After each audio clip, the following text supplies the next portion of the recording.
I just have to tell you this story because I think it will help you feel better about yourself. Problems at work, in your head, at home, feeling tied in knots, not knowing what to do about just being unhappy, unfulfilled, stressed out, overwhelmed, addicted,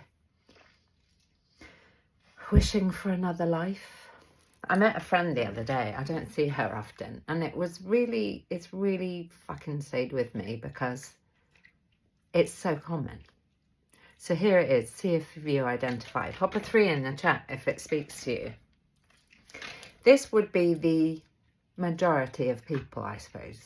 However, we all deal with things in different ways. So how my friend deals with things is essentially she knows always that things aren't as she wants them to be. However, she doesn't have the vocabulary or the courage or the, what would you call that? People around her giving her permission or showing her how it's done to speak truth to fucking bullshit.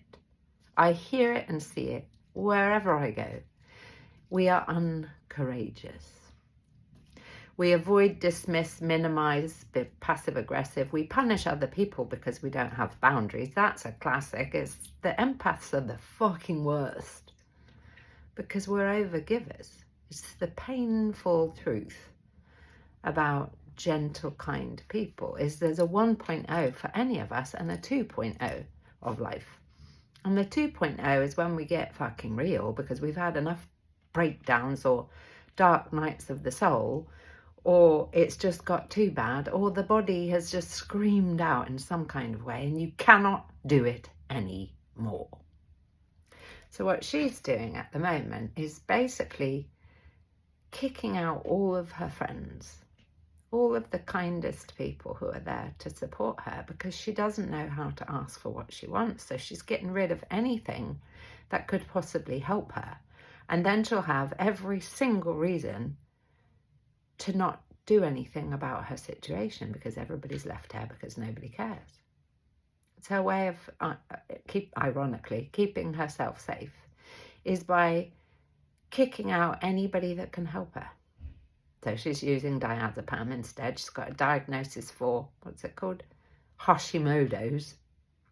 The next will be ME or some kind of fibro label or whatever it is because she doesn't have the words to speak into directly into the things that she needs in her life. Namely, she's outgrown a profession that rapes its people. Teaching, nursing, police force. You name a profession where people aren't being ragged to hell. And then you're left, if you're in those fields, gaslighting yourself. What's wrong with me? Why can't I survive on diddly fucking squat with no attention or care or respect? Or if they do, they're using the respect. Oh, nobody else can do it. You're so amazing. Thank you, blah, blah, blah, blah. And it feeds into your insecurity that you're not enough as you are. So we're all still looking for mummy. We're all suckling on the breast in whatever way. And I know I can be gross and, what's that called? Ignite things with my language sometimes. I do it very deliberately because you're suffering like hundreds of thousands, billions of people feeling terrible, alone, mad, bad, all the things. One thing I do know is you're not on your own. I have extraordinary privilege in people talking to me to tell me they're suffering too. They're overwhelmed too. They're scared too. They're pissed off too. They're petrified as well. There's too much uncertainty in these times, not enough certainty.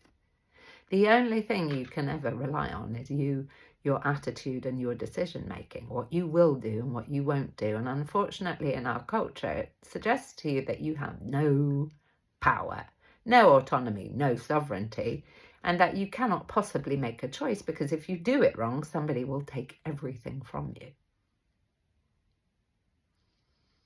That's what bullies do, is they threaten you. The idea that if you don't do it their way, they will take something from you. There's nothing to fear other than doing it the same way for another 10 decades, years. I'm not a mathematician, I'm a psychologist and a psychotherapist and a coach, and I've been working with people for 3 decades.